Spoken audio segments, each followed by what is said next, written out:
Everybody, raise your hand. Don't forget to record. Okay, we're supposed to click on got it? Yeah. Yeah. Got it. All right. Okay. Well, welcome to the May meeting. And April was a very busy month. May is not quite as busy, but one highlight is at the end of the month, we will have Boardwalk Astronomy starting up again. So let's start off with our reports. And our Vice President, would you like to come and tell us all about the schedule? Certainly. Okay. All right. Good evening, everyone. Good evening. Good evening. Okay. All right. Let's see. With only one click, I thought I was going to do one click. Here we go. All right. Now I got to get it all set to share. Sunny and share. Nobody knows that joke, though, do they? I do. Okay, very good. Are you seeing the calendar out there? Good to go. Yes, very good. Okay, here's the 4th of May at our club meeting. Friday, we've got 2 volunteers. Oh, connection's not private. I know that. Turn on enhanced protection. No, I don't care about that. I just want to. They have to go to advanced. I have to go advanced. Advanced and acceptable now. Oh my goodness. I can't click on anything, so I'll just go back and talk about it. This is at Explore the Planet. It says Explore the Planets Day. What? If you put your mouse over, does it bring up any info? I don't think so. No. Explore the Planets Day. I've got 2 volunteers, David and can't remember who the other person is, and they're going to take that for Friday. I just want to put out a plug for everybody. Last week, we had 6 events in 1 week. Wow, I went to 5 of them, and it was hard. So we need to get lots of volunteers, okay? That's my plug. All right, Cub Scout pack Saturday at 9 o'clock. I'm not gonna be able to attend that, but I saw there was 2 or 3 volunteers for that one. I can't remember where it was. It's a north something park. Right. I give directions. Okay.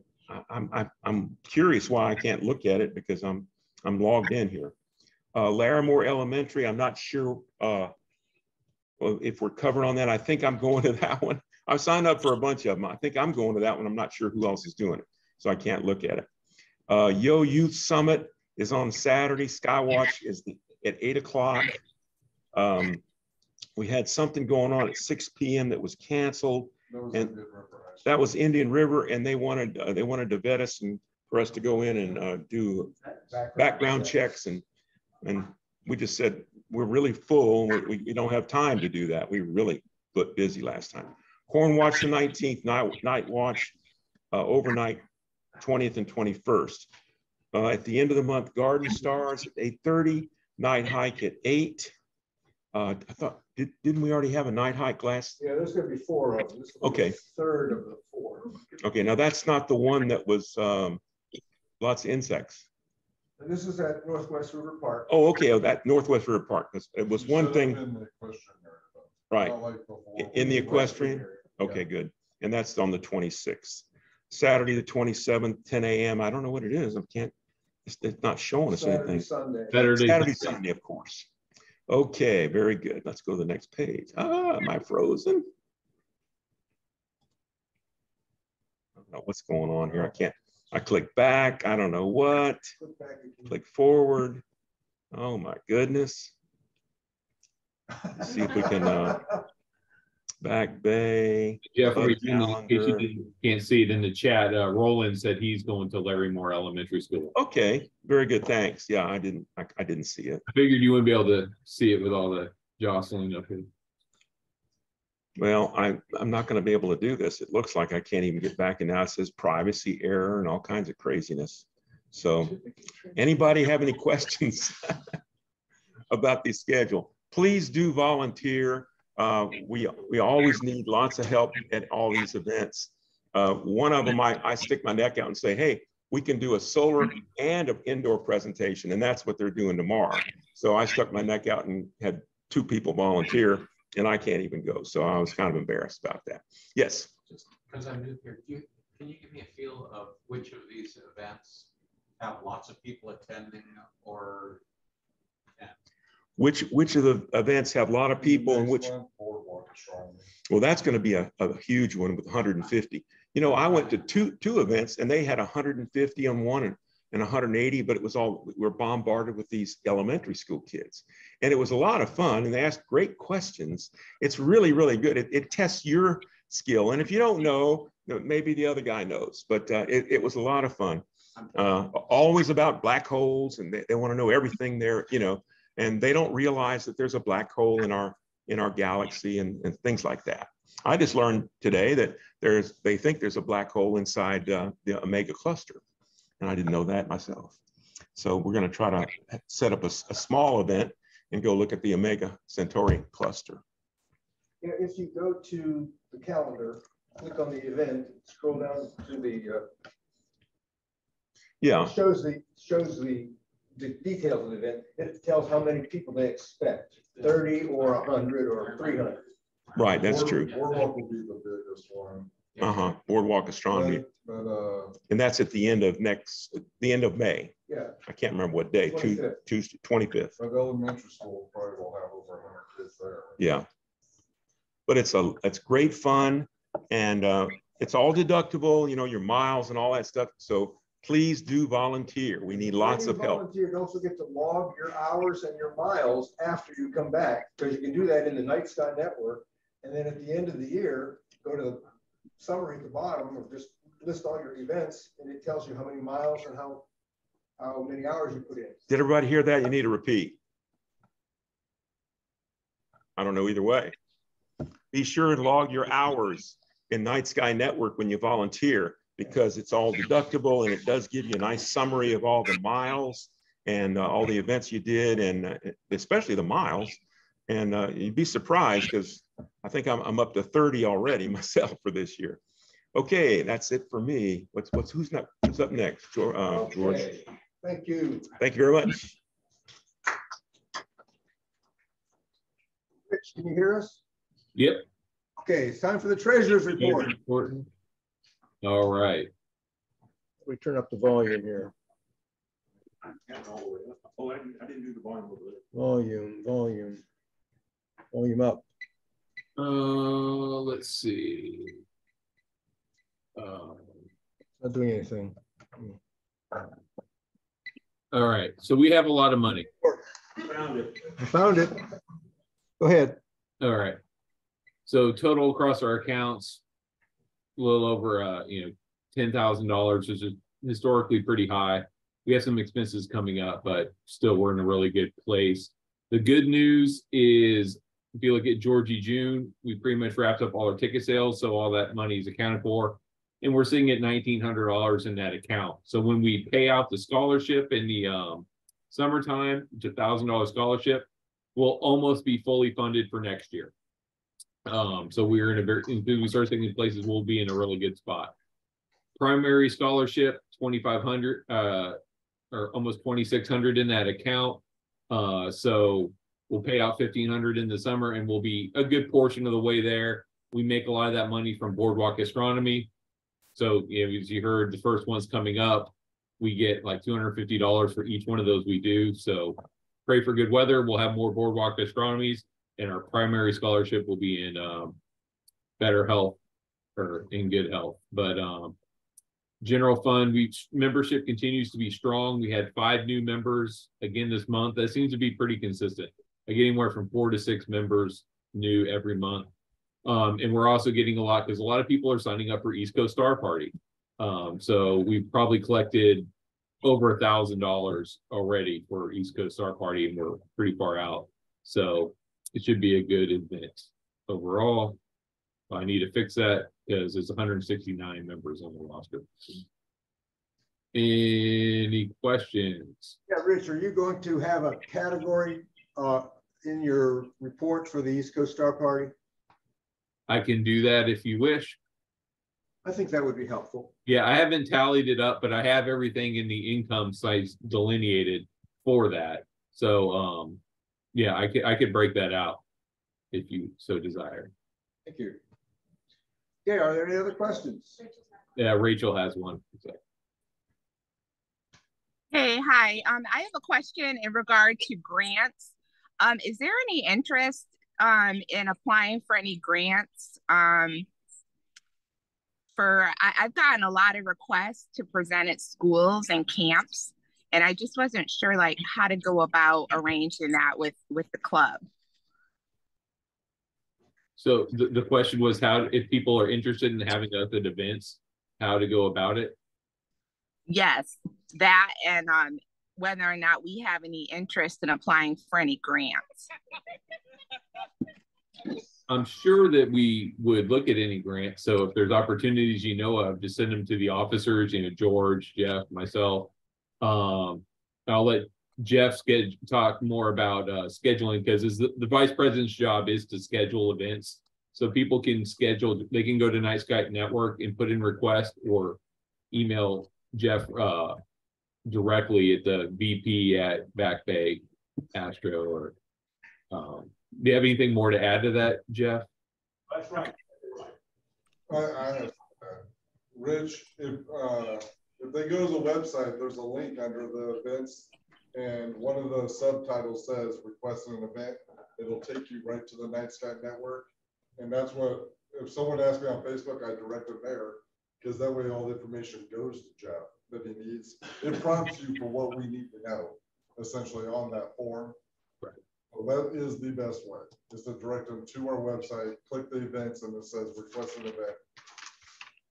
It'll take you right to the Night Sky Network. Okay, any other questions? Do we have a motion to accept the treasurer's report? Move the motion to accept the treasurer's report. Second. Second, it has been moved and seconded. All in favor, say aye. Aye. Better. It has been accepted. All right.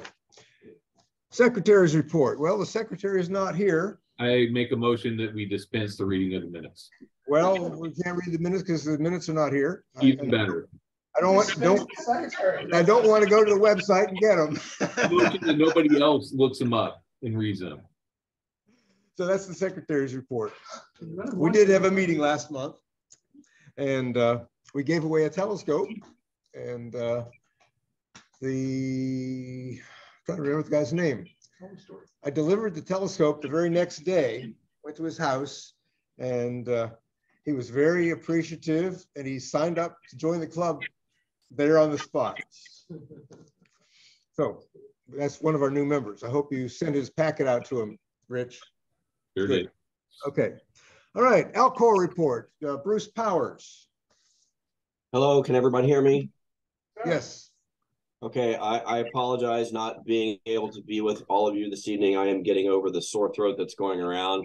So my apologies. I'll try to be in person next month. Okay, so as we discussed earlier this year, the Reflector magazine is something everybody everybody receives as a member of the club. We've been pretty short on observing awards. In March, there were none again. So I'm pursuing my own project to try to lead by example for globular clusters. But I wanted to start at this meeting to highlight for people that aren't familiar with the Astronomical League what like one or two simple observing programs encompass. So you don't need a giant observatory or telescope to do this work. Okay, so I'm going to share a little bit here.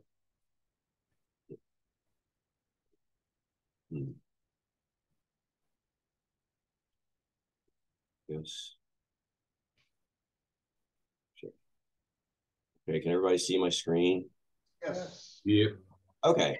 All right. So this is the top page to the Astronomical League, and basically it's astroleague.org.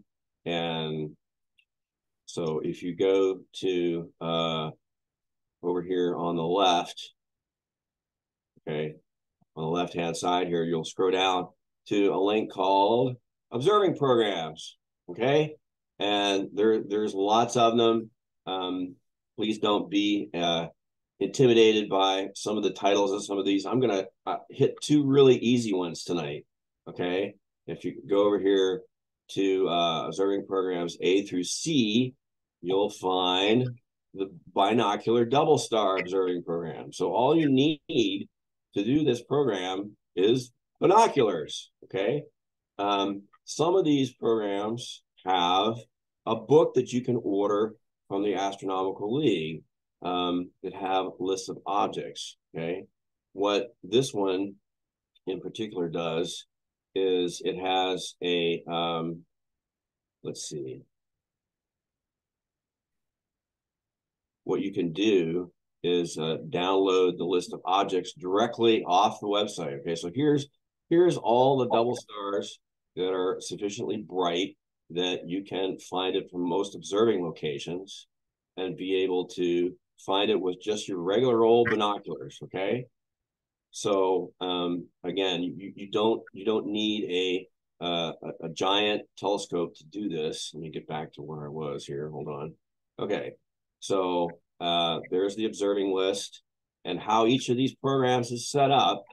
Here are the observation requirements over here. Okay. Here are your submission requirements. And the binocular double star observing program coordinator is who gets all your logs. So with this particular one, there's 120 of these binocular double stars you can find, and you just need to log 50 of them.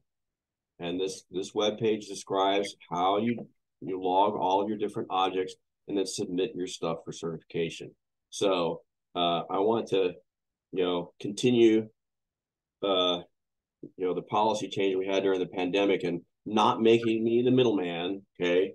Unless you're under 18, I trust you that you're going to, do a good effort and submit these things to the program coordinator. So if you're under 18, then I'll look at it first.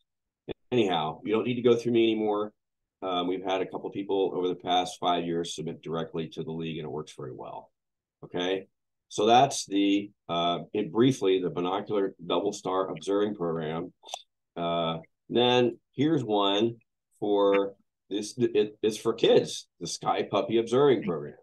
Okay, and it's again does not require a telescope.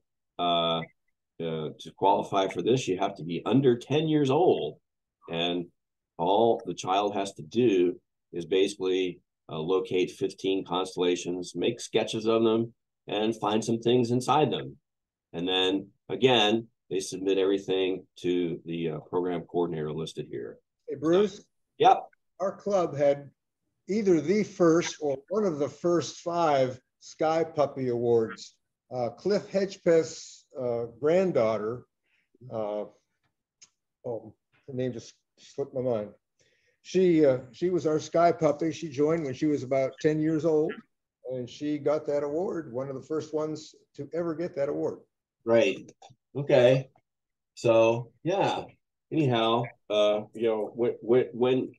you're done with all this, I'll stop sharing now.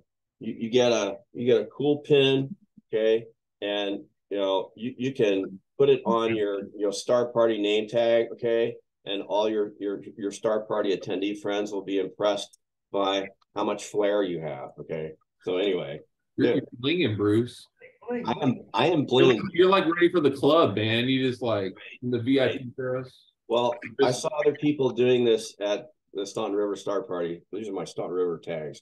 So I figured I'd do the same thing. So anyhow, it's basically merit badges for adults, but it does require some effort and time. You're not going to be able to finish one of these things in a day or a week. I'm convinced that globular clusters is going to take me the next 3 years because I can only find stuff during the summer. Anywho, so that is my Alcor report. Okay, thank you very much.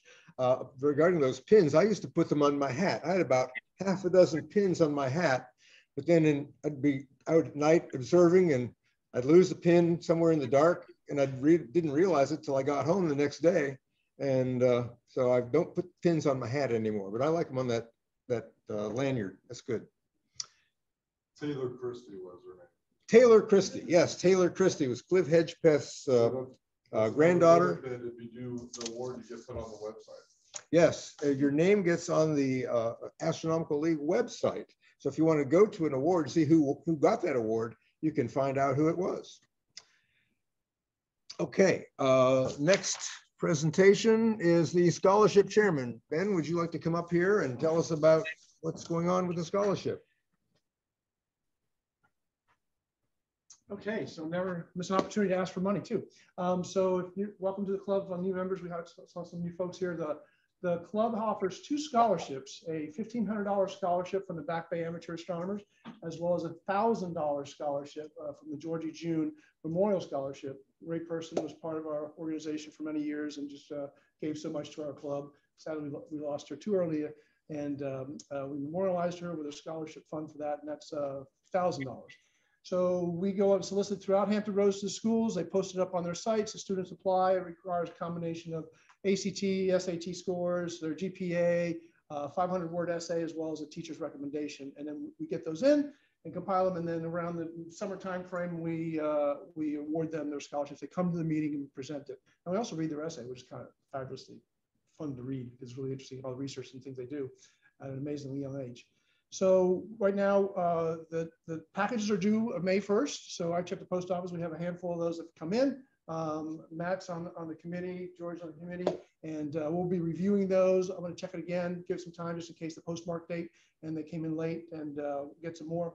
Then we rank them, stack them, score them, and then evaluate them, the members of the scholarship committee, and then we award the prize. So it's a great program for our size organization. The fact that we're giving away $2,500 of scholarship money every year, and now we've done that for several years now, is an amazing amount of money for our size club. And I'm a member of other clubs and stuff like that. So true testament to the great things we do as an organization of outreach and scholarship. So I have a question. Is there a possibility we can increase the amount of the scholarships? The amount increases. It typically is kind of a pain threshold. We work with the treasurer. Where's our treasurer? Up there somewhere. There's Richard. We check with him and see how things are going. So we set the fund for the following year around the winter time frame. And depending on how much money we have, we can tweak those. So we like to be conservative and make sure we can pay for it. That's very important. So we don't have to draw from the regular funds. But we have fundraisers, donation, because we were a 501(c)(3) organization. It's a non-for-profit education. Anything you donate is tax deductible right off the top. So, or on the bottom. So not off the top. You're right. It's above the line. So you're welcome to donate. Please do.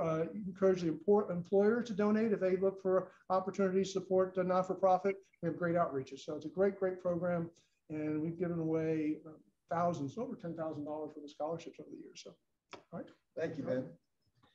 Yes, I give a modest amount monthly. It comes out of my banking online automatically. I never see it. It goes to the treasurer, and supposedly Rich takes care of it and puts it in the scholarship fund. And Telescope guy, Rich, don't you? pardon? Yeah.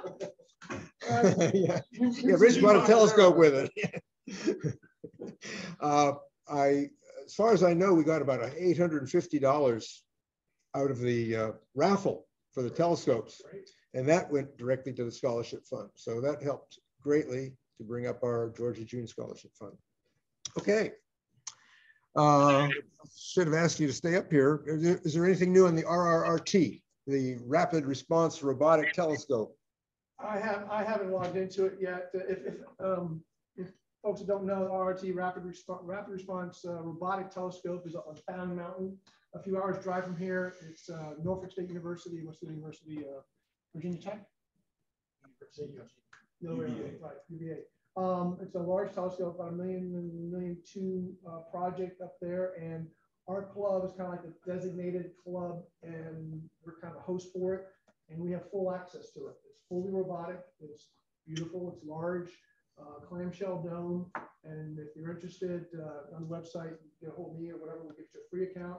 You get unlimited points. They'll set you points, and you have a planetarium web-based application. You log in, you look at the planetarium, you say, I'm going to go to the star, this planet, this area, this constellation, and you pick the filters, the time, exposures, and the number of exposures, and you can download the raw files if you're interested in processing, like in Photoshop or whatever, or it can give you a JPEG. Nice and simple.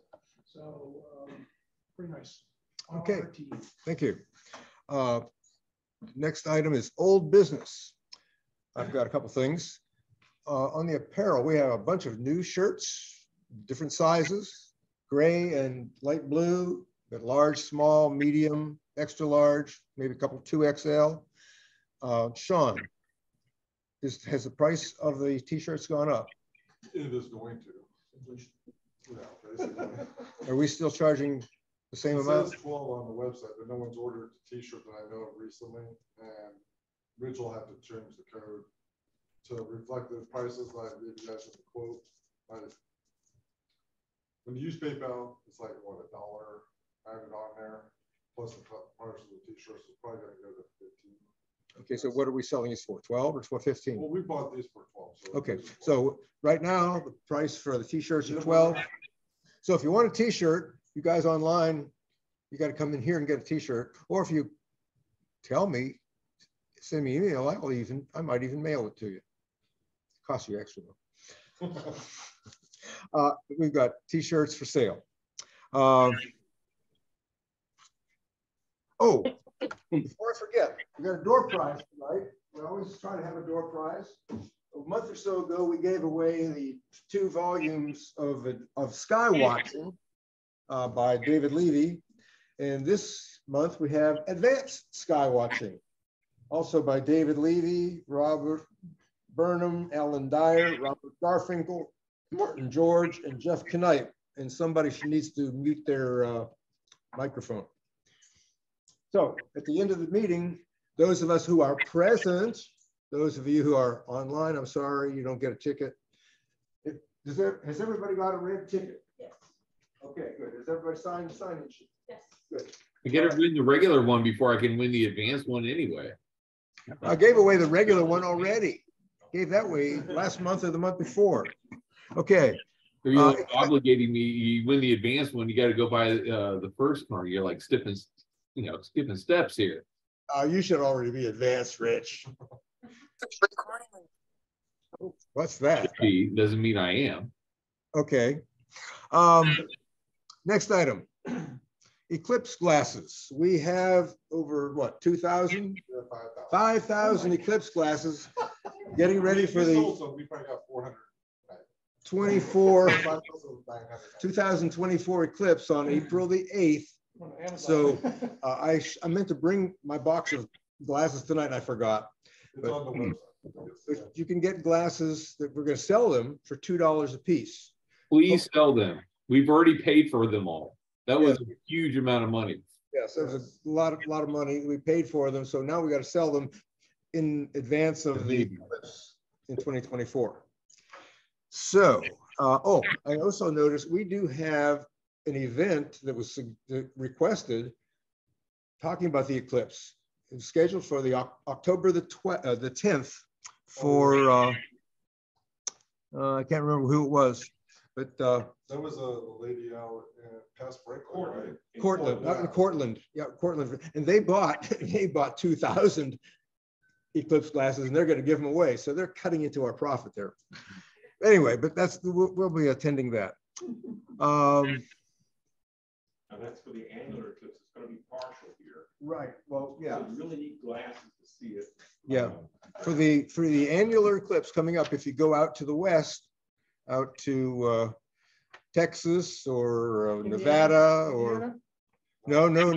The annular eclipse comes through. It doesn't hit very many large cities. It hits Albuquerque and San Antonio. Those are the only 2 large cities it hits. But it comes diagonally from the northwest through the goes out through Texas. But for that, it's an annular eclipse, which means the sun never goes away. You'll see a ring around the moon, the black moon, and you cannot view it without glasses. They warn you, don't take your glasses off. To see the annular eclipse. But in 2024, we'll have a total solar eclipse, and it's going to be going diagonally from Texas up through New England. And we'll have people going all over the country to see that. Indiana, Ohio, Texas, so forth, The Kentucky. hotels have jacked their prices up like crazy, like 5x. Oh, I meant to get my I already reserve got mine. reservation It's in. 5 times more. I meant to get mine in. I haven't done it yet. I better do it. Okay. Old business, any old business? Any other old business? Any new business? I haven't sent you. I got a quick announcement. Okay. And I wish she was here tonight. Sam Bartholomew and I were finally appointed the solar eclipse ambassadors as part of the club, and it's for the whole United States. So that's pretty good too. Wow. And so I'm really proud of her. And so I'm going to go through the training, and then I'll be an expert on solar eclipses. Wonderful. Thanks. Very good. There you go. Autograph, please. Okay. Any more new business? That's good. Any observing reports? What have you seen lately? Anybody online or anybody in here that has something you've seen that you want to tell us about? Jeff. I mentioned that, not to toot my own horn, but Sean is the expert at finding Venus in the daytime. He finds it every time. Every day we go out there with an event, he always finds it before I do too. I'm kind of jealous. So, Sean is the Venus finder. I didn't realize, I mean, even if it's a really, really bright day, Venus is up there. And so it's not that bright when it's waxing gibbous. So hats off to Sean and for all the events. And that's a big hit during the day to not only see the sun through solar filters, but to see Venus in the daytime. Okay, thank you. Any other observing reports? Yes, Bill Rust. I wouldn't call it observation. I discovered a new way to align a telescope without using the old-fashioned grip. And I wrote a paper on this. It's put it into the Society for Astronomical Sciences. And it got accepted.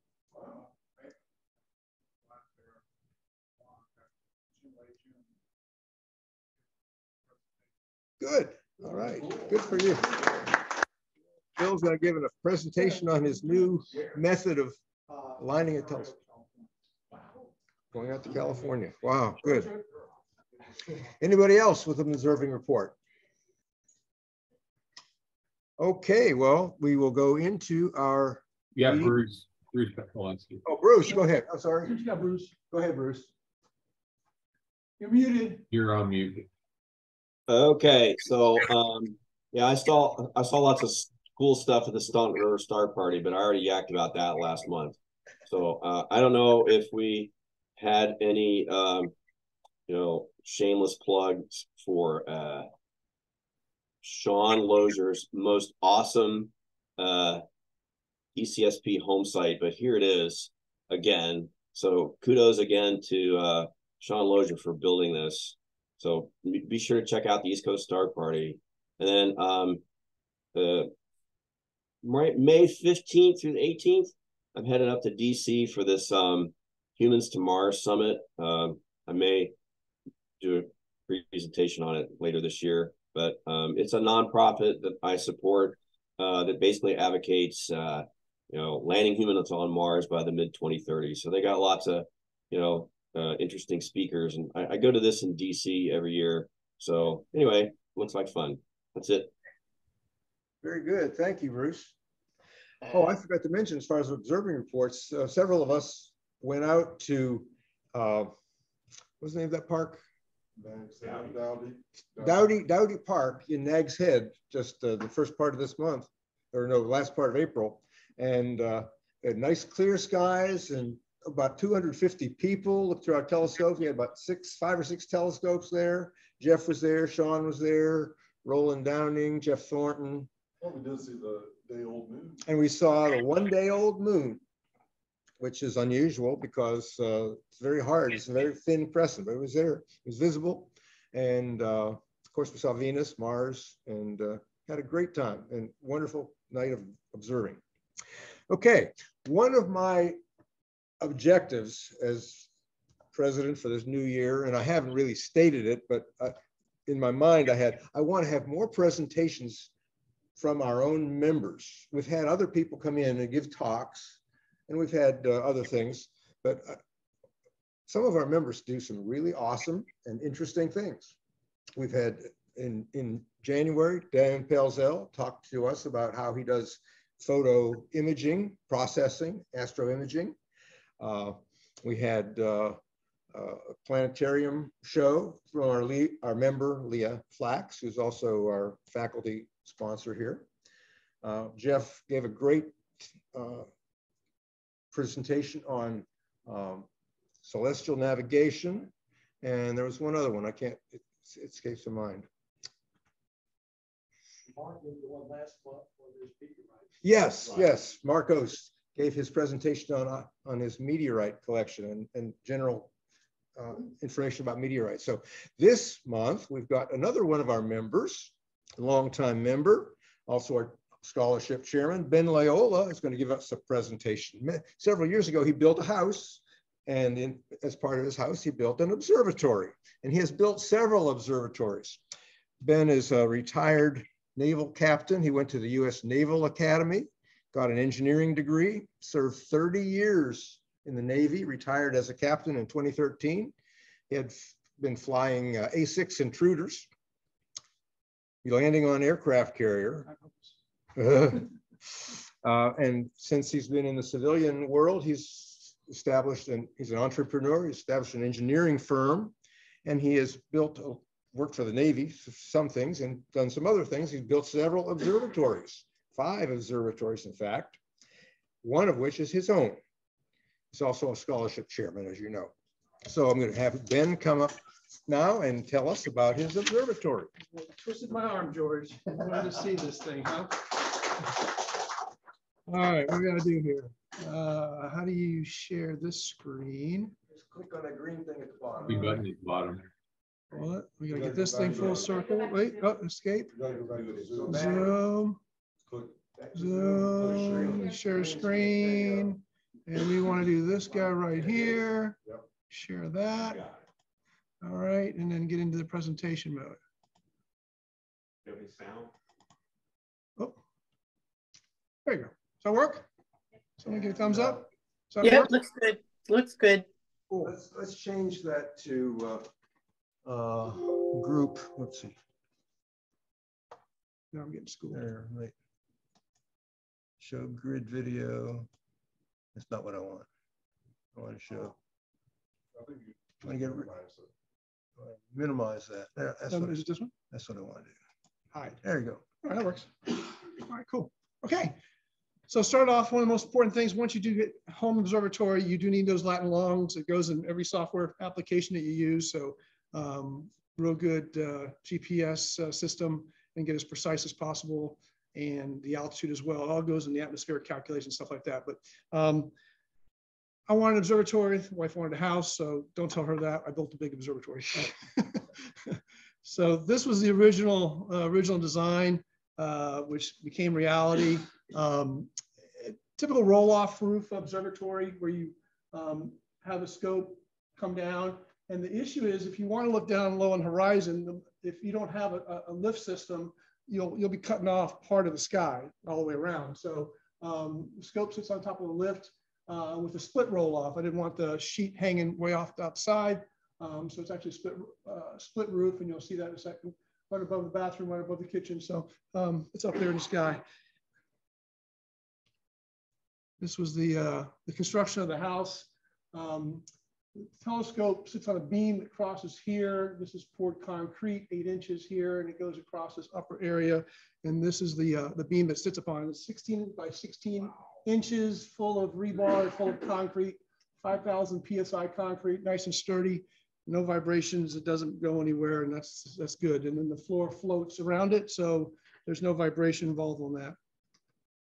That's the beam after it's been unwrapped and ready to put some drywall and put a roof and those kind of things on there. And that's it sits right on top of the bump out there, which sits above the breakfast nook and things like that. So a little more detail. So now So now you got the facility. Now let's go through the long and arduous process of doing installing and creating a fully robotic observatory with all the challenges, but there are lots of them. So first thing here is obviously I needed to hammer drill in some thing to create more of a pedestal, and then build a box around it with some rebar and some wire to allow it to get to the right height. And it came out pretty nice, carpeted. It's nice to be able to walk around at night and not hurt yourself. So everything's all carpeted and soft and comfy, as well as keep the sweat and humidity and all the dew and stuff like that from building. That on top of it is a PureTech lift. This goes up about 20 inches and the telescope sits atop of it. It's robotic as well as local control. It has a little controller hanging off here, and you can do it when you're visually, you can tweak all you want up and down a little bit, as well as when you're robotic using the software, depending on where the planet, the stars, whatever, you can adjust the height and put it. Also, it's used when tucking down and the winds are starting to pick up, because otherwise you get the vibration. So you're able to really adjust it quite a bit for either visual or imaging features. It's a great platform. PureTech lift. Can't say enough good things about it. This is the roll off. You can see the railings here. This is kind of like a pickup truck roller bearings, one of those, and then sits on top of the observatory, and that's kind of half of it. Designed it pretty thick aluminum. You can see the gauge on there. It's pretty thick, and it's held up and it doesn't leak. It overlaps about 9 inches when it's closed, so no water comes in. It's got a kind of a weather strip also as well to keep the rain. I've never had any problems on it. The biggest challenge I've had, I will tell you this, because it's metal, is when you have the temperature inversion situation, it starts to rain in your observatory. Reminded me of the blimp stations down in Elizabeth City. They used to have their own atmosphere. So this gets covered in that, and about 2 years ago now, I heat stripped this. So now it's got an automatic heat strip.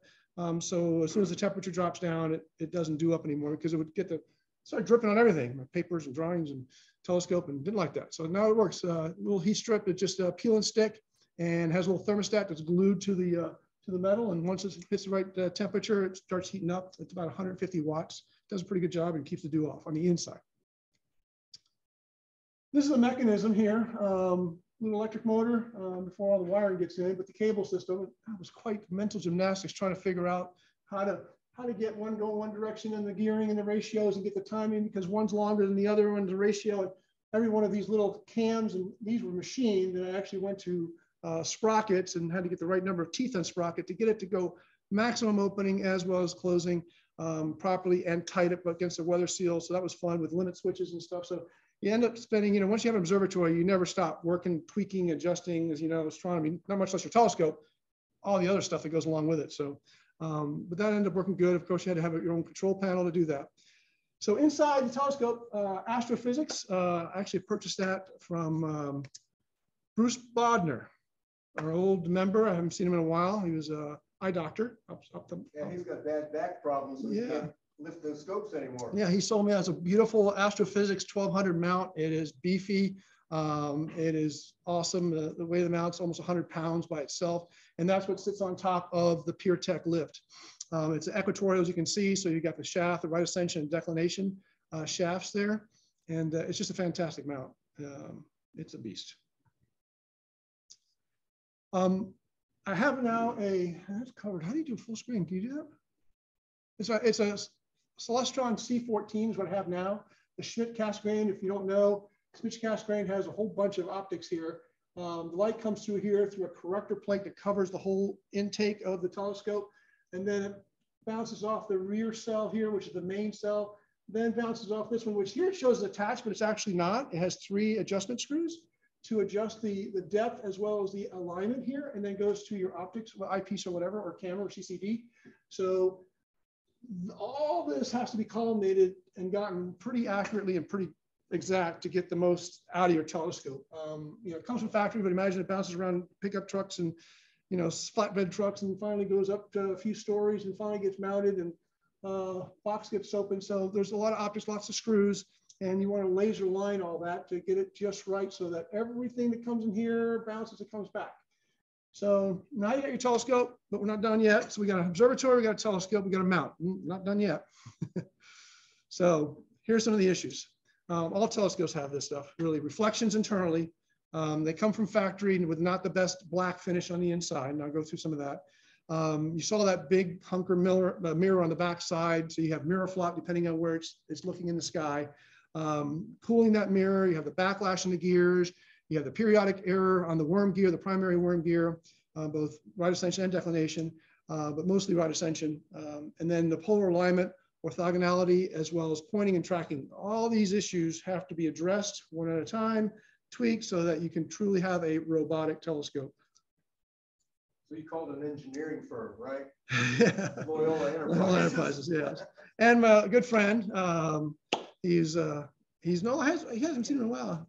Yeah, Kevin, he's been, I know, yeah, Kevin Weiner and his wife, but he's been out for a while. He's out in Chesapeake and stuff like that, but he came over. This is my C11 one time, and I'll show you the difference and the importance of that internal reflections. So they paint most telescopes, all telescopes, with black paint, but you buy this paper called flock paper, and it's fuzzy black, and you can see the difference. So again, our mission, astronomers, is get every photon that's coming through and eventually hitting the front of your telescope and get in your eyeball or your camera, one or the other. And one of those important issues is signal to noise. So the signal is the photons coming in, and noise is everything else is trying to detract from that. So you can imagine here, you can see the light reflecting here on the black paint originally from factory, and how pretty much white. So you imagine street lights and ambient light reflected off the city, off the clouds, and just off the atmospheric humidity is reflecting that light throughout what you're viewing, and that's bouncing around the sides, eventually working its way into the optical train and lowering your contrast. Basically, it's affecting the contrast of your visual or your CCD. So you can go online and buy this in a roll, and it's sticky, so you got to take your time, be prepared, be patient, even if you have to do it in little strips. It doesn't worry. I was able to get the whole roll in there just right, fit it right, and with the help of Kevin. But you can see the difference. And that's just the same camera, same picture, bam, bam. It's just pitch black. And it truly does help your contrast ratio in your eyepiece or your camera. It just gives you a better, richer feel. That's the best way I can say it. So now we've got the reflections taken care of. Let's continue on. The other aspect of reflection is on the end of the telescope, and this has that big corrector plate on a Schmidt-Cassegrain, is you want to stop the reflections coming off, and this is a dew shield, as well as preventing those reflections from coming in and bouncing. So that's that kind of same flock paper, and absorbs it to keep it coming down to the other end. So that was my old C11 there on top of the astrophysics, and the roll-off roof there. And that worked pretty good. So here's some other issues here. So what happens in the Schmidt-Cassegrain, you have the secondary, which sits on top of a kind of a gimbal mount with 3 screws here. And that light comes in here through the corrector plate, which has to be aligned and adjusted perfectly and parallel. It bounces off this big whopping mirror. This sits on a tube with this thick grease. It's like thick grease. I mean, it's thick, real thick. Thickest grease I've ever seen on this tube. And you can see, so it's kind of a big weight on a thick tube hanging out here. And you have this moment arm. And so as the telescope is moving and imaging, it flops. It literally just flops, ever so infinitesimal, but it flops. So originally people came up with all sorts of contraptions, and I did too, trying to address it. So you literally drill into the back of your telescope and put an all thread in here and then tap it. And then also now you have these shafts which go up and rest and have a literally dip them in the rubber can that finally somewhat hardens, and it touches just ever so slightly the back of the primary cell of the glass of the primary mirror. And what that does is it keeps it from flopping. So imagine the weight's here, and then it wants to do this. It wants to flop over ever so slightly, which of course throws off your imaging, throws off your focus, does all sorts of crazy stuff. So this is a mirror lock system. And the way telescopes came earlier on, they didn't have those, at least in the Schmidt-Cassegrain size from Celestron. Another issue is once you get your scope all set up is you want to check orthogonality. And what that is imagine over here, if you don't perfectly perpendicular and parallel here, you're slightly off, you flip it to the other side, and now you're on this side, and you see this gap here, and again, this is exaggerated. So what you do is you do that multiple times and you shim it. You put this thinnest material in the saddle with the telescopes bolted to those Losmandi. And that makes sure that both on the east side and the west side of the pier of your mount, it's perfectly orthogonal. So that way, when you're pointing and you're switching back, because when you're tracking, it has to flip because the counterweight will hit the pier. So equatorial mounts have that problem. So over a period of time. So when you do that and you're on the other side and you continue your imaging, and I do some really long imaging. I image Jupiter for, from as soon as it comes about 8 degrees off the horizon down to 8 degrees, and compile a lot of data. You want this to be as parallel and tweaked as possible. So that's another thing. And so it's a tedious process, but it's an important thing to do. Of course, the classic that we all go through is a polar alignment. There's no way to get rid of that, is there? Maybe not. I don't know.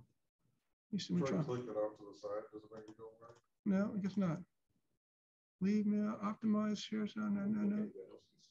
Hide float. Oh, hide floating meeting controls. Hey, there you go. We're called. Okay. Escape to show it. All right, there you go. So your basic polar alignment, which obviously is fundamental to equatorial. There's your counterweight, your right ascension shaft, your declination. So what you're trying to do is get the telescope to counteract the rotation of the Earth.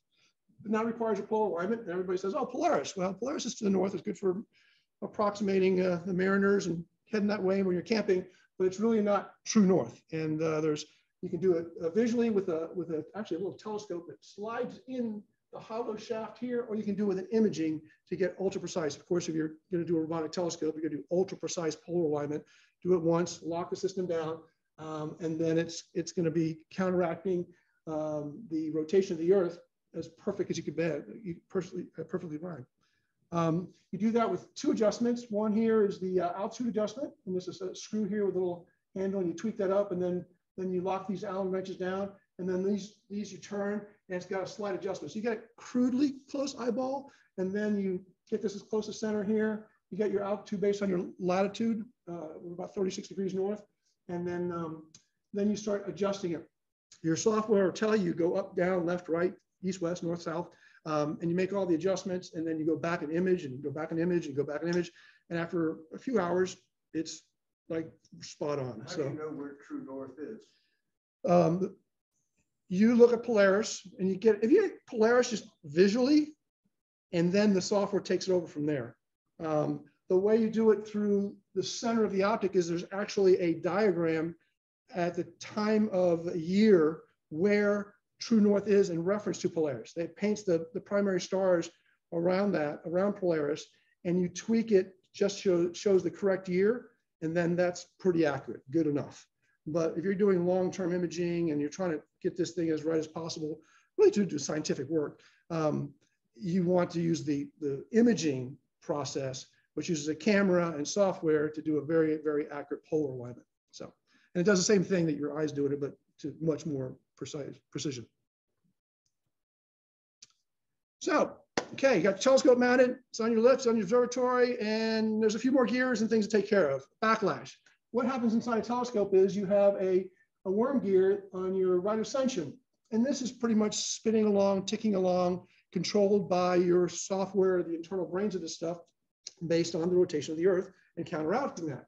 Well, if you notice that the teeth have to mesh with this gear. Of course, it's man-made and nothing's perfect. So what happens is the mesh is not perfect. It's these teeth, combine in and they're like the radial, and they combine in, and they have to continue to be matched perfectly. So what happens is when it reverses or does a correction or it's even pushing, that sometimes you get a little bit of movement, and that's the backlash. So you can see here, it turns the gears prior to and after commands. That's the correction. So the system learns it and programs it almost into the firmware, the built-in mechanical backlash that this has. So the little bit of flop here, and then this thrust bearing that's holding these 2 bearings, and the servo drive that does all this, that actually rotates this, it compensates for the backlash such that when it's tracking best. And then a little note there, you always want to adjust your counterweight. You don't want a perfectly balanced telescope, because why? Then this is floating. I mean, if you have a perfectly balanced telescope, then this is just kind of just right there. And the only thing it's holding is the grease, which, the slightest wind is going to push the grease squirt out over here. This is a microscopic level. I mean, imagine being in there, you can see the actual gear. So you got heavy grease in there, and there's a little bit of play. And if the wind blows one way, it buffers, and then that's pushing on this teeth, and that's pushing on that teeth. So it moves, so everything's moving. So you want well-meshed teeth, and then you also want to institute this backlash correction and have, when you're pushing from the east to the west, you want it to be slightly heavy on the eastern side. Why?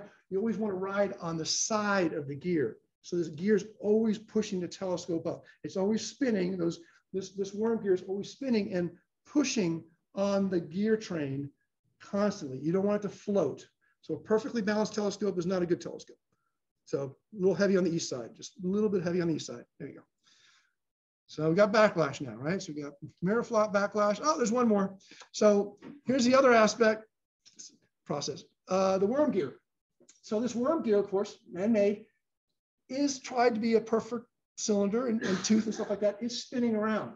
And what happens is, because it's not an absolute perfect, this rotates about once every 5 minutes, thereabouts.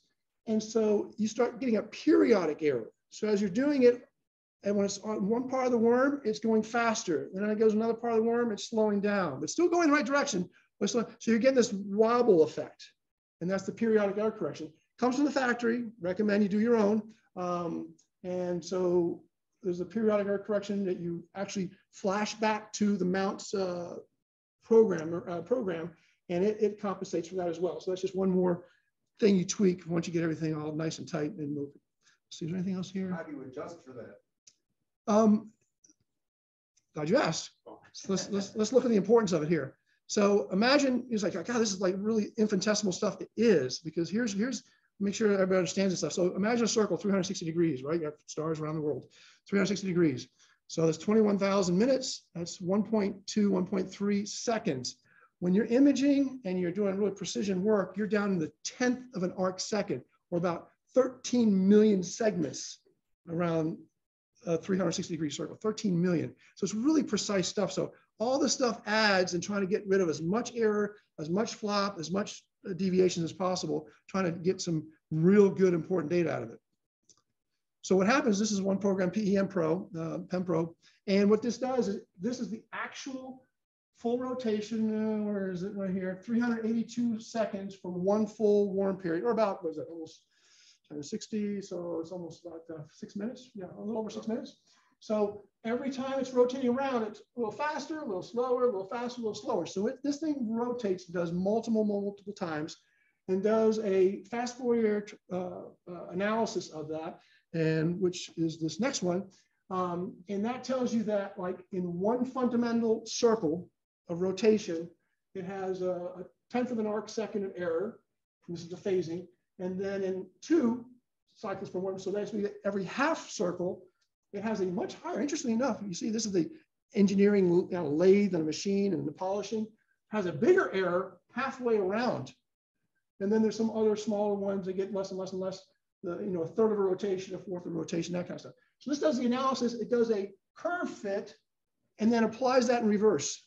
So when it's trying to speed up, it's going to slow down the pulses to the worm gear. When it's trying to slow down, it's going to speed up the pulses. So this is basically reverse engineering so that it does a perfectly smooth tracking. Yes, sir. Well, it also depends on definition.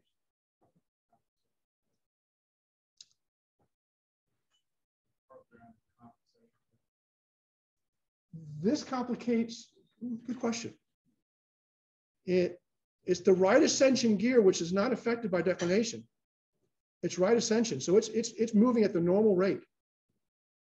Yeah. So that this is moving at the normal rate, right ascension at the normal clock speed. It's just infinitesimally accelerating, decelerating based on the actual mechanical differences on that.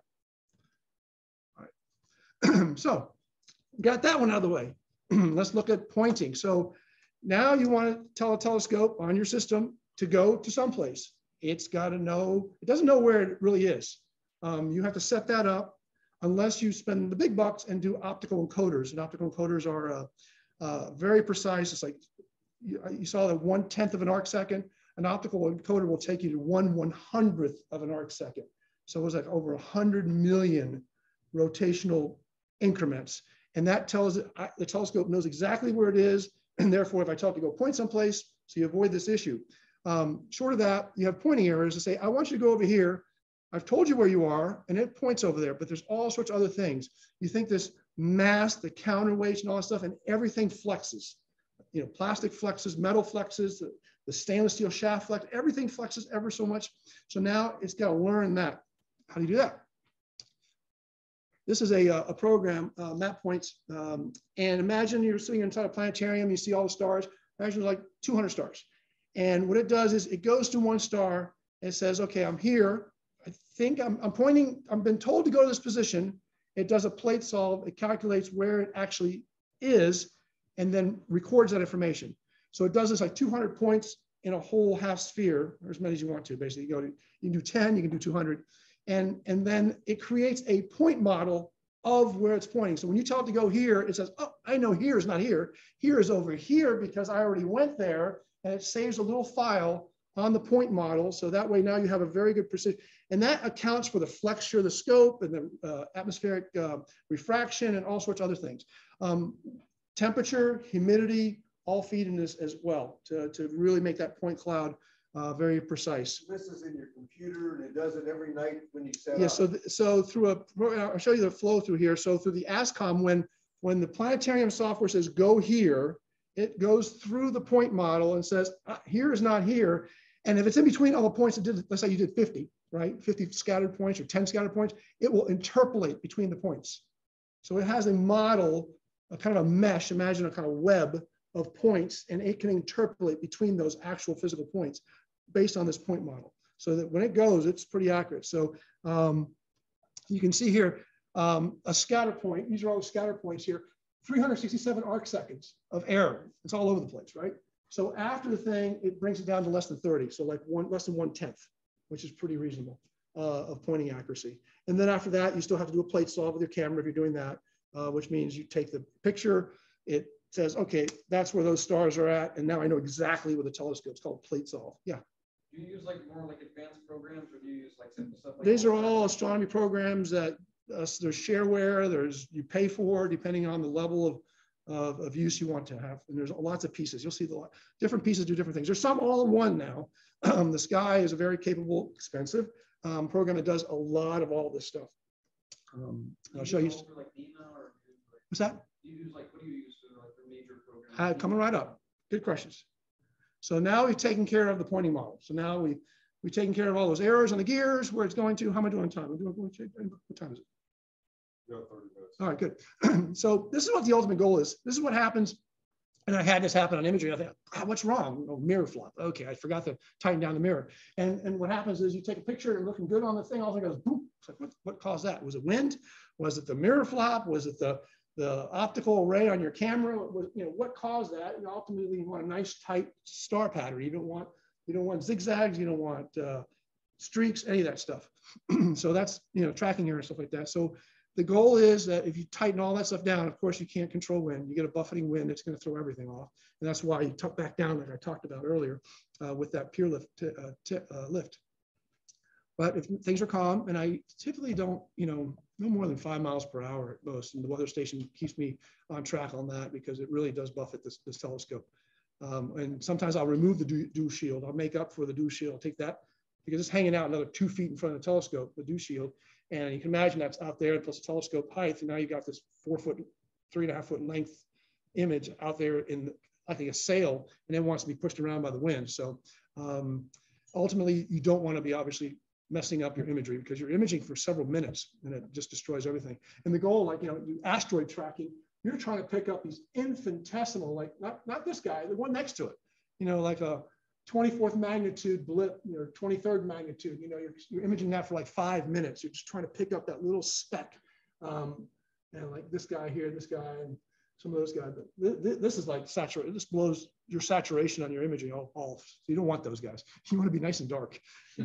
Okay, so that's tracking. So you got that. So, okay, we got the telescope and all the mechanics. Let's continue down now. Your optical train. Folks have used focal reducers and Barlows. You've heard of those? Focal reducer Barlows? Yeah, focal reducers. What you're trying to do is get more imaging on your CCD, and then the Barlows is more magnification. Like I imaged Jupiter, and I'm trying to get like 1/10 of an arc second on each pixel. So that requires no focal reducer and no magnification from a Barlow because I'm able to get a CCD camera with a small enough chip. But you can use focal reducers or the other side, Barlows, to compensate for whatever camera you do have if you're using that, or visually.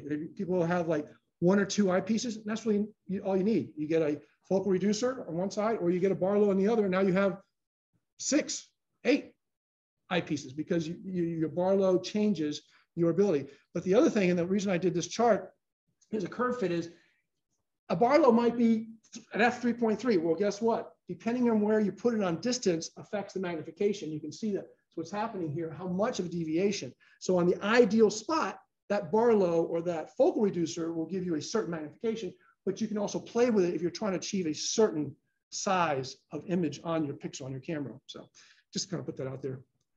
I know they all are stamped like a 2x Barlow, a 3x Barlow. Well, you can adjust that. You can make it do things that you want it to do. And this kind of pulls it all together. So this is a really cool software. It's free. Ron Wodarski puts it together, and he has like every telescope ever made. It automatically populates your aperture and your focal, and you can put your Barlow reducer here. And then it has probably 100 different things. Here's Jupiter. Here's I think it's Orion, and you put all that stuff in here, and you put your camera in here. In this case, I have a 1A3 mono camera. These are the pixel size, pretty basically very tiny, 5,000 by 3,600. And 1x, and then it tells you your arc seconds per pixel. Right here, it calculates that. So you're imaging at 1/10 of an arc second for each pixel. So now you can see the importance of the accuracy of trying to control this beast that's, you know, heavy over here and swaying and being pushed in one direction, and gears are spinning, and all this stuff is happening, all to get hopefully that little photon to land on that CCD, on that little pixel, on that chip, so you can get some pretty nice imagery. So I use this a lot just to. I change things around. I might change the Barlow reducer. I have a couple cameras. I have a Canon as well. I have a guiding camera. So all these kind of things start to play. And you can bin this. See the bin mode? I have a whole nother presentation on CCD. It's where you take all these pixels, 5,000 by 3,000, you can do 2 to 2, which means I'll divide that 2,500 pixels by 1,500 pixels. It's called binning. It's a whole nother technique to put more photons on more pixels. So, okay, you got your imaging, you got your camera, now we're going to focus it. How's that work? This is a cool thing. So this is what actually happens. So imagine this little rectangle is 1 pixel, and the light comes in. Well, it's not a perfectly distributed. It's kind of a fuzzy little ball. You know, it's this thing. So there's no points, even though at this distance, it's like a point, but it's actually spread across, all right? So this is the full width half maximum. So which tells you that here, you're trying to get us on this as best seeing conditions as best on that 1 CCD chip. So it's calculating that. So the software, since it's robotic, takes this and says, okay, it's fuzzy, it's fuzzy, it's fuzzy. Oh, it's getting sharper, sharper, sharper, sharper. And it's going the same direction. Oh, it got fuzzy again. Let me go backwards. Oh, it's fuzzy, fuzzy, fuzzy. Oh, it's sharp, boom. And it's looking at this constant calculations of this full width half maximum until, boom, it says, okay, now I've created a curve fit and I'm actually at the right point for focusing. And let it do its magic. It's automatic. Pull it all together. So what do we have? We got, now you can see how things get really complicated real fast. So you got your camera, you got your guider, atmospheric dispersion correction, I'll go in that a little bit as well too. Focuser, I have a temperature compensating focuser, filter wheel, dew heater, because you don't want that glass out in front will get covered in dew in a blink of an eye. It's amazing. So I have a automatic do that. The telluride is good when you're doing visual, and you need a lot of stuff when you're doing visual work as well. Astrophysics mount. When you're doing camera imaging, you want a light box to do your flats, which is one of the things that the corrections you do to a camera. It's basically a white box. I showed that too. Obviously, you have to control roll off. You have to control the pure second lift. You got to have a power supply. You got to have the observatory camera because you're not in the observatory, because I don't like to freeze or it gets cold. Because I go through the whole winter. I'll open it up and it might be 20 degrees outside. So as well as the mosquitoes, they'll get you. Lighting control, all that stuff. So that's it. And then all the different communications. You're talking USB, RS-232, just 12 volts, relays, and then all the COM ports and IP addresses. So you're pulling all these disparate items, trying to pull it all together and talk to each other. And you got to have a software to control it. So I use a Planetarium software. This is one. The Sky 6 is a great all-in-one. I use another one for imaging Jupiter. Pulse Guide helps you with plate solve and go-to as well. This one, CCD software, controls the camera. This is a basic image. Here's a little dust bunny right here. It's showing it's not something's interfering with the capture here. And then, of course, it's talking through this go to pointing, which I talked to you about. It's one of the software. It's just talking. And how does it pull all this stuff together? Told you it was going to get complicated, and you're still going. Yeah. So you got the brains here, the ACP Astronomy Control Program, and it's talking to all this stuff via USB or drivers or ASCOM control. I'll start over here. You got to have a weather station because this wind gets too high, it shuts everything down, puts the telescope home. Temperature, humidity, obviously if it starts raining and drizzling, because it might be raining here and perfectly, I've looked over here and it's all of a sudden starts raining inside the observatory. Even though I'm like, it's beautiful there, but cloud comes over your head. So I put a rain sensor in there and shut everything down quickly. You don't want rain coming down on your stuff. Roll off control switch, the IP observatory cameras, the lighting in the observatory, dew heaters controlled there, and the light box for flats. That's on a USB switch as well. And that's when you do your imaging. All that feeds over here. Your plate solve for your imaging, your scheduler. Let's see, all this stuff. Coming over here, this is talking actually to the mount through an ASCOM. ASCOM stands for Astronomy Common Object Model. It's what the industry uses. And because everybody has their own drivers, it got crazy. So they came up with an ASCOM standard. And it works pretty good. And then your focusing program, I showed you that. That's talking to the Moonlight focuser, as well as this temperature compensating automatically there. Your filter wheel with all the various filters. I told you I had a handheld camera, which can act as a camera as well. And then the 2 primary camera, as well as your guide camera, which I don't use that much. So then, okay, got that going. Almost there, almost going to end this year. This is visual filters. So you got to use filters, contrast boosting and light pollution and nebula filters. I can't recommend anything better than get yourself a bunch of filters because it'll make a difference for you immensely.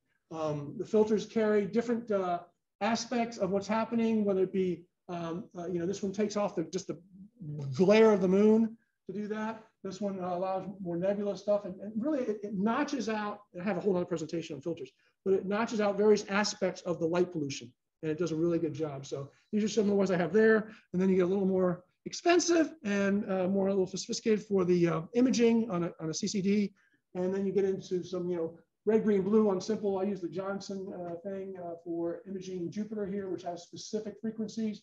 And then I had ordered this one. This is I'll show you why. This one was plus or minus 25 nanometers in width. It's almost like a bandpass in the orange. It's called a narrow band. And I'm trying to minimize the atmospheric dispersion. I'll show you an image of that, of what the importance of that is. And then this one's just showing when things are really bad and you still want to image. IR is the way to go versus on the bright, because the bright's going crazy, but the near infrared is cutting through all the turbulence in the sky. And then a full black. Why do I need a black, opaque, no band? Is because you, on your CCD, when you do image correction, besides having a white, which is that box I showed you, you also have a black, which means no signal. And then you do some subtraction and addition, and that allows you to make the pretty pictures, which we had a club member that presented on how to make pretty pictures. And that's important. All right. Not there yet. So you got your camera already loaded up. Your telescope's good. You got it all tweaked up. It's like, all right, open up the observatory and it looks like garbage. What happened? Well, what's happening?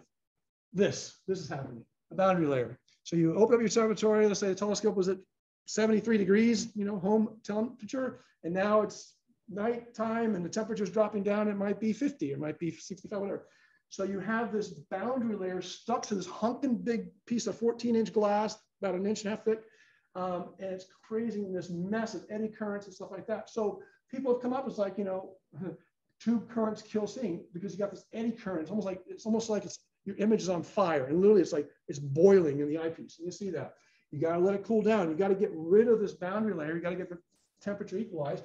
So people here's a dot or a Newtonian reflector, and you put a little PC fan. And that's exactly what I did. This is a telescope right here. So what do? You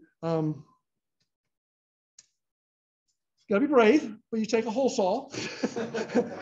And at that time, they didn't have it. And so you had to.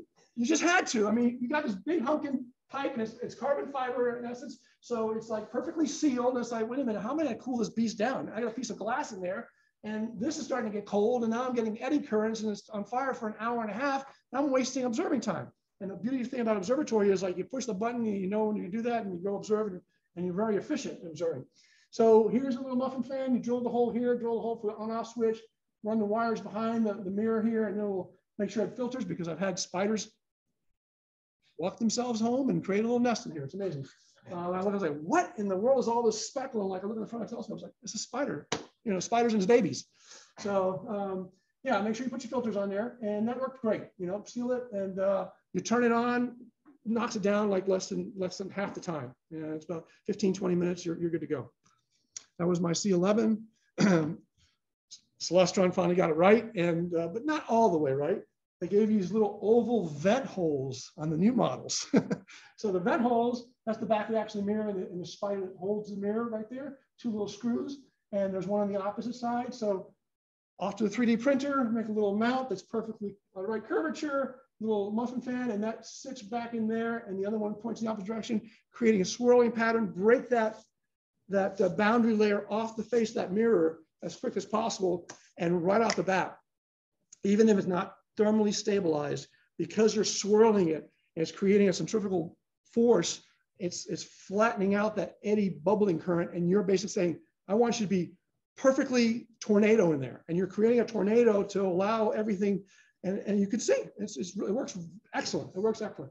All you're doing is throwing the whole air column inside your telescope into the circular motion as quickly as possible to shear off that slowly moving eddy that you saw, that boundary layer. You want to break the boundary layer, and it works. On off switch, and off to the races, and you're able to image. Another problem. Okay, so we got that. We got a telescope, visual bullet. You go and look and say, okay, Jupiter's really low, or Venus, or Mercury, or somebody else is really low. I want to image it.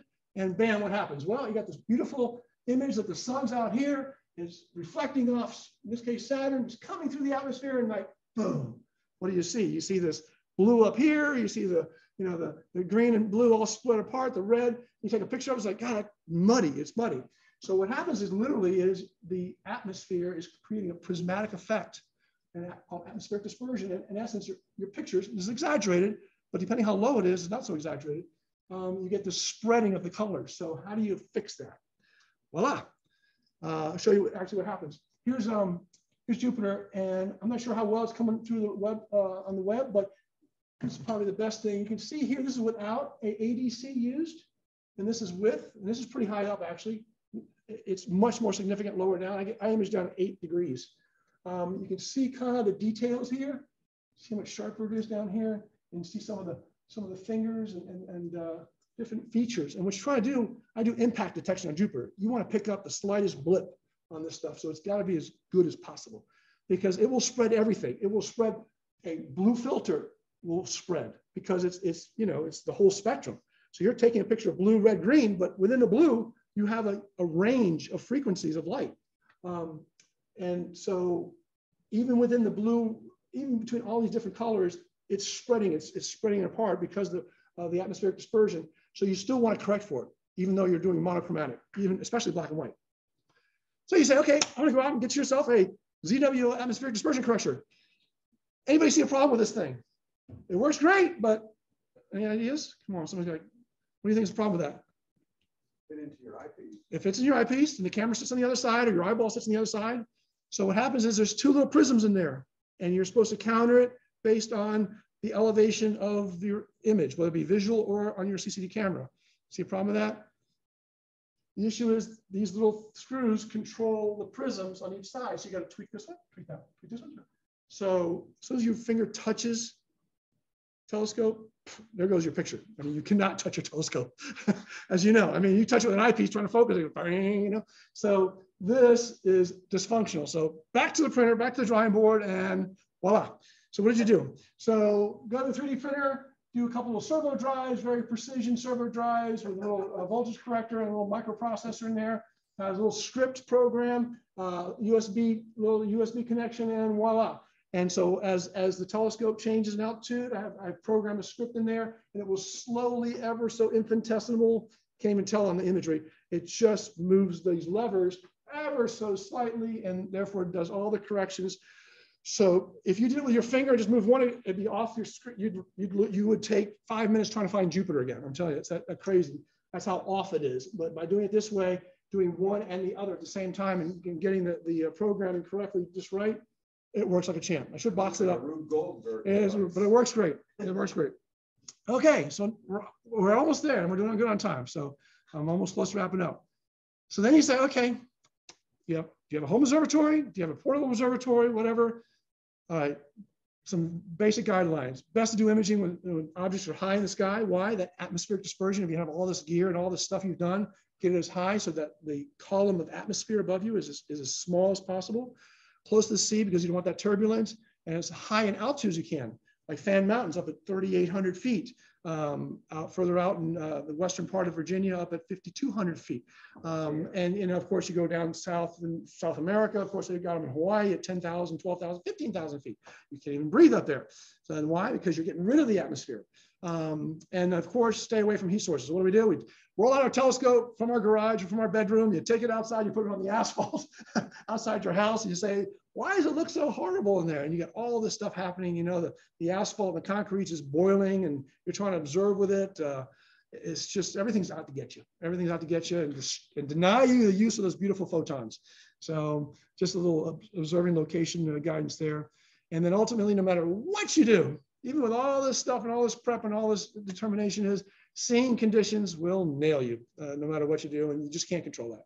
That's really the turbulence in the sky, the humidity, and what's happening in the high altitude. There's some websites that I go to first, and if it doesn't look bad, if it looks bad, I won't even image because they're tracking the upper atmosphere, jet streams, and the turbulence, as well as the clouds up there, the cirrus clouds at high altitude. And if they're over the top of you, you're not going to get much. You know, it's just going to be too bad. And you can see here, you know, good seeing, and we don't have good seeing here in Virginia Beach. You know, 0.3 arc seconds. Well, you're imaging at 0.1 arc seconds and you're correcting below that. So you can see how, you know, it starts really affecting it, especially when you're around us, like three seconds of bad seeing. So you're really moving across a pixel and a half, 2 pixels. It just gets muddy. So, okay, we accept whatever we got. We can't control Virginia Beach. That's your house. You got the location. You got everything all tweaked up. And this is my desktop. It's planetarium going on here. I use fire capture for imaging Jupiter. It works really well. It talks to the cameras, and I just run a script here. This one has 120 loop of 120. You probably can't read that. And all it does is capture 60 seconds of video, 60-second packets of video for 120 loops. So it's about 2 hours. I go to 240. I just let it run. And then at the end, I run the script to close it and basically shuts everything down. Lowers the telescope, parks the telescope, closes the dome, and hopefully when I wake up next day, I don't have a flood in my observatory and otherwise be dripping on me in the bedroom. So it works really well. This is the APCC, is the astrophysics control. This does the go-to model. This does the parking and basically controls the ASCOM, that standard communication with all the stuff. And I have to have a camera to keep an eye on things. And that's pitch black in there, so it works really well. And this is the image, my actual imaging train. I like ZWO. The price is really awesome. This is my main imaging camera, the 183, and it's a cooled system. So it's got its own power supply and then USB. It has a built-in hub, so it actually has enough power to control the filter wheel here. This is the guiding scope camera here. And then this is the focuser, and it's a temperature compensating focuser. So automatically you program it over a period of nights, and it says at this temperature, because everything's locked down, it will move to this location. And at this temperature, it moves to this location because everything's adjusting, expanding and contracting depending on what's happening with the temperature. And here's one of the muffin fans here. The other one's on the other side over there too. I found that instead of letting air come in and out, it was more effective just to seal it. So this is my little border, but it's like I sealed the cover because all I want to swirl, and it works great. And just let it cool down however it wants to cool down. I just want to rip that boundary layer off the face of the mirror. So that's that. Yep, let's see what else we got. And there's the whole picture. Yeah, so this is a 4-point laser alignment system. I've aligned this thing and I keep aligning. You get fanatical. I mean, you get stuck on this thing. I'm gonna get it perfect. I'm gonna get it perfect. And you just do it again and again. So this projects 4 laser points. You can see the points on that into the scope, and you got to adjust the primary mirror, the corrector plate, as well as the secondary, all in there. So everything comes out in line and this long imaging trail on the backside. This is the light box I was telling you about. It's got a USB switch, a little USB cable here. And all it is it's that foam board and Christmas tree lights. And it's behind a baffle and then 2 layers of translucent plastic, white. And that is the flat. So the telescope can be programmed both right ascension declination or azimuth and elevation. So the first thing it does, it goes azimuth and elevation down low, takes a picture of that. That's my flat, takes a series of those, and then goes back to the right ascension declination to where all the stars or planets, whatever it is right there. And that's pretty much it on that. Yeah, we're doing good. There it is in dark mode. UPS, power supply, bug zapper, weather station, dome controller, manual override. Of course, there's USB and fiber optics back that way to the other side of the house. That's the Pure Tech lift I told you about, the imaging, and that's pretty much it. Let's see what I got there. So this is, let's see, this works. This is a, hey, it works. So I've had difficulty closing it sometimes because of stalactites or whatever, ice crystals, and they formed on the outside of the dome. And I'm like, why will it not close? What's happening here? And literally here go, boom, boom, boom, boom, boom, as it's shearing off the crystals off all. There's the tape. Remember the tape I told you about, the heat strip? Yeah, that's why I added it. There you go. That's the limit switch thing. Okay, I hit the limit switch. So that's that. Let's see how I already did that part. How do I get to the next one? Oh, here we go. So this is the PureTech lift, and this is normally scripted. So it would do all this automatically. It would open up, has limit switches on open and close, and then it just goes up to the full extent up. That's the actual astrophysics hand controller for if you're doing visual stuff. And that PureTech is really nice. You can imagine you're over here, and then you go to another star, and you're down here. It's like, oh, bring it up a little bit, because being comfortable is a thing you want when you're observing. Otherwise, your body will give out well before, obviously, the sky will. So having that, and then ladder, depending on what you're trying to do, if you're way down low, getting up to it, go. There's a little custom box I made here for the power supplies, 12 volt, 5 volt controllers. There's a step down voltage controllers there, depending on what I'm doing. Because I've got dew heater controls and I have a digital temperature controller on that. You just tinker forever. If you get a home observatory, if people have ever had one, it just keeps going. So that's pretty much it there. And then, and voila, there you go. You're ready for observe. That's the way it goes. That's pretty much it. And that's a little temperature controller, which I set it just about I tried one, about 2.5 degrees above the ambient dew temperature. So what you don't want is to superheat. People have a manual control dew heater, and the problem is it sends so much electricity and voltage to the heating strip, it overheats it. So now you have these eddy currents coming off your dew heater strips, which is now you're exacerbating. Yeah, you've got the dew off, but now you got all these eddy currents on top of your scope and imaging. So this allows it to be controlled. That was about that cheap and worked really well. A lot better than the ones you buy from the places. So that's pretty much it. I think that is it. Yep. Wow. 3 minutes to spare. All right. You forced me. All good. Sharing this stuff. Okay. Thank you, Ben. All right. Wow. That's a great presentation. Any questions? I do have one. Yeah. So you're doing one image with long exposure, not no, video and then stacking. Yes and yes, depending on what you're doing. So like my image Jupiter, I'm videotaping. Okay, and then so I'm doing about 30 frames a second for like 7 hours. So okay. Yeah, so as much as I can get it, and the weather permitting and all that good stuff. So, so I image Jupiter as much as I can because we're doing persistent impact detection, which is a kind of global project. Dr. Saganagi from Hampton University. And you could do that. You can do that with your handheld camera. I have a presentation. That's on our website, by the way. Jupiter Impact Detection Programs on the BBAA website. So you can do that with your handheld phone, binoculars. I mean, it all works because Jupiter's so bright and so big. And when you try impact detection, it's part of our planetary defense system, which actually feeds NASA and all the efforts for planetary defense. Because we have to pray for asteroids and solar flares because that's the only thing. Solar flares are kind of big time. Yeah. And so if you're taking imagery, like our other class member, which specializes in beautiful pictures, you're taking long-term pictures and then stacking all the different colors. It might be real colors or artificial colors. It's an interpolate from that. And that's where you're taking those long pictures. Or asteroid detection, you might image for 3 minutes, 4 minutes, 5 minutes on one area, and you're doing a tic-tac-toe. Why? Because you want to see that one dot go boom, boom, boom, boom. So boom, boom, boom, boom. And I have a presentation on that one too. Jupiter's constantly rotating. And Jupiter's constantly rotating. So all my energy, when I image, I create an ADI file at the end. You can actually see Jupiter. My goal is to do a full rotation. My buddy Christopher Go, the researcher who's out in the Philippines. He's done some beautiful full rotations of Jupiter. It's absolutely gorgeous what he does. He's got the most perfect seeing conditions, which we don't have at Virginia Beach. We just do not. Rich, Bruce Power says he's excited. He has the same dew shield as Ben Loyola. And finally, my tour of Loyola Observatory has been realized. He said. And a number of people online have said, excellent presentation, Ben. Very good. Rachel has a question about light pollution. Yes, a big problem. That's why I emphasize those filters so much. You can literally do a lot for yourself if you have a basic telescope. Just buy yourself a Orion Nebula or light LPS light pollution filter, and it's relatively expensive, less than $50, whatever, and just screw that on your eyepiece, and it will make a world of difference. It really will. It knocks down the, our lights produce certain frequencies. You knock those down. It's all about signal and noise, like you shared about.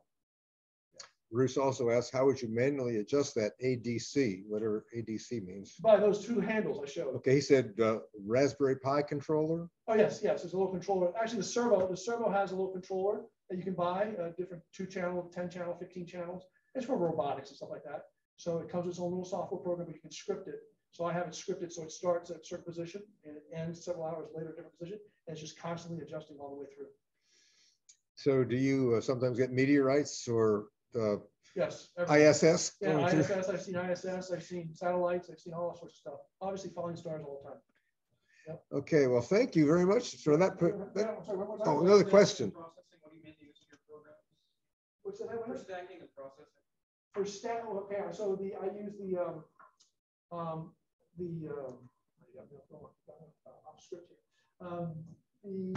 planetary one I use there's no stacking involved.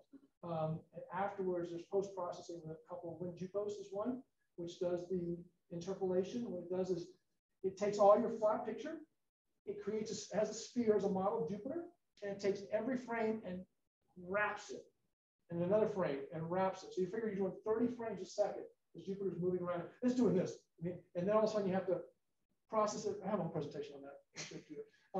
It locks it in first, and then it wraps it, and then so what you end up with a whole flat on it's just basically wrapped. I guess they're gonna say it wraps every picture around Jupiter and then overlays every other one. And there are thousands of them. And in the end, you have this pretty cool picture of Jupiter rotating. So you're doing like planetary work these days. I like my planetary work. Yeah, Jupiter's pretty cool. The problem is because doing asteroids here in the area, you're trying to compete with the all-sky surveys, and they're like 24th magnitude. You're not going to get that in Virginia Beach. It's not going to happen. She's going like deep sky, like solar nebula, like. Yeah, take pretty pictures. I got pretty pictures. Yeah. I know you do asteroids. Asteroids, yeah. The other one is a occlusion where a asteroid goes by a star. That's kind of cool too. That's really cool. So as a result, there's a team of people who get email notifications, and they show where this is and very precise timing. And then you show and you can actually create an image of the asteroid by doing that. So you get like 20, 30 people as this shadow goes across Earth, and you're in the shadow path. And this rocket might be a few meters, 100 meters, 200 meters, half a mile. And you can create this shape, banana, kidney bean, whatever shape of an asteroid way the hell out there. Just by timing and taking a picture of it. And you compare all the images. There's software that pulls all that information together. There's a lot of stuff you can do. You can observe too. And Bruce Power with the observing program, he's so crazy with all that. It's a lot of fun. Challenging. They're all challenging and fun. Well, thank you, Ben. Based on your presentation, I think I'll stick with visual observing. Amen. If you need to be single to do that. No, I'm married with 2 beautiful girls. Wow. Yeah. Well, thank you. And she's got a lunar certificate. That's what she got. Your wife? Yeah, wife. Wonderful, wonderful. Okay, time for the door prize drawing. Everybody got a ticket, right? I'll shake them up in my hand. One more. You gave me his. No, those are both free. That's the one you hang on to. That's the one you hang on to. And then you're gonna match the number. I thought you were just gonna. Okay, we'll have our presenter pick out a number. Don't pick your own. Okay, I promise I won't. Is that one? Is that one? Okay, I got it. 3671. Of course, they're all starting with that. Oh, okay. Woo! 552. 552. Hey, our Remember. winner of the advanced sky watching is Kurt. Got it. All right. Great work too. Congratulations. All right. Are there any other comments or questions before we leave? Yeah, if you guys don't want to build a whole observatory thing, not that you shouldn't, don't forget the triple RT is available. And yeah, hey, $1 million telescope. Yeah, it's even bigger than his telescope. A lot bigger, a lot better. And club member Dale Carey recently had he just got set up a sold. sky shed. Yes, I should. Yeah. So if you go to our website, I mean our Facebook page, you can see pictures of it. Okay. Probably less money than your son. Much. Just a little. All right. At 21:06. Meeting adjourned. Awesome.